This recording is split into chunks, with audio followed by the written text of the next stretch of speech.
Hello everyone, আমি doctor Gautam বিশ্বাস। আজকে একটা ইস্যু নিয়ে আলোচনা করব, সেটা হচ্ছে আননোন বাইট। মানে আপনাকে হয়তো কিছু একটা কামড়েছে, পোকা হোক বা অন্য কিছু হোক, এবং আমরা যেহেতু এটা আননোন ভয় পাই যে সাপে কামড়ালো না তো, এবং সেই ভয় পেয়ে আপনি হাসপাতালের এমার্জেন্সিতে গেলেন। যাওয়া উচিত, অবশ্যই যাবেন। এবং সেখানে যেহেতু আননোন, ডাক্তারবাবু জানেন না যে কী কামড়েছে, সুতরাং আপনাকে অবজারভেশনের জন্য বলা হলো যে আপনি অ্যাডমিশন নিয়ে নিন, আপনি ভর্তি হয়ে যান। অনেকে ভর্তি হন, অনেকে ভর্তি হন না, যেহেতু শরীরে সেরকম কোনো অসুবিধা তো হচ্ছে না। যাদের অসুবিধা হয় তারা ভর্তি হয়েই যায়। তো যাদের এরকম অসুবিধে হচ্ছে না তারা কি করে না, ঠিক আছে বাড়ি চলে যাই, ভর্তি হব না, বাড়িতে দেখব। তো এই ডিসিশনটা কিন্তু সঠিক নয়। সবার প্রথমে হচ্ছে যেটা বলার, যে আপনি দেখে কিছু বুঝবেন না, 1 নম্বর। 2 নম্বর কথা হচ্ছে বাড়িতে আপনি আর কি দেখবেন। তো সুতরাং আপনাদেরকে বলবো যে ভর্তি হয়ে যাবেন।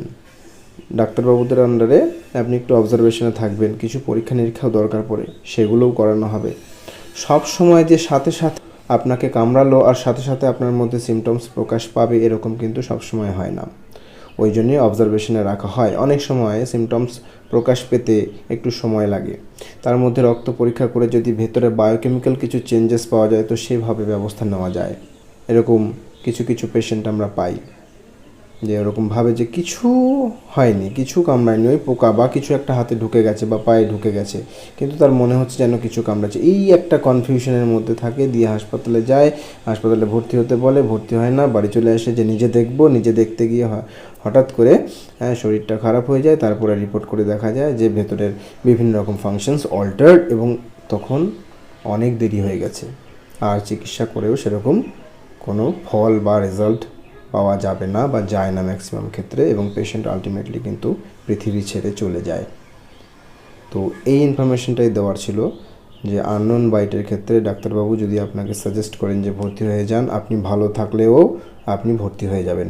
বাড়িতে এসে আমি দেখব, একটু দেখি, এই ব্যাপারগুলো করবেন না।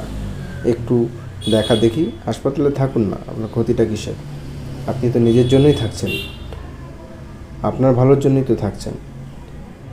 বাড়িতে তো সেই থেকে টেনশনই করবেন। হাসপাতালে থাকুন, ডাক্তারবাবু দেখবে। ধন্যবাদ।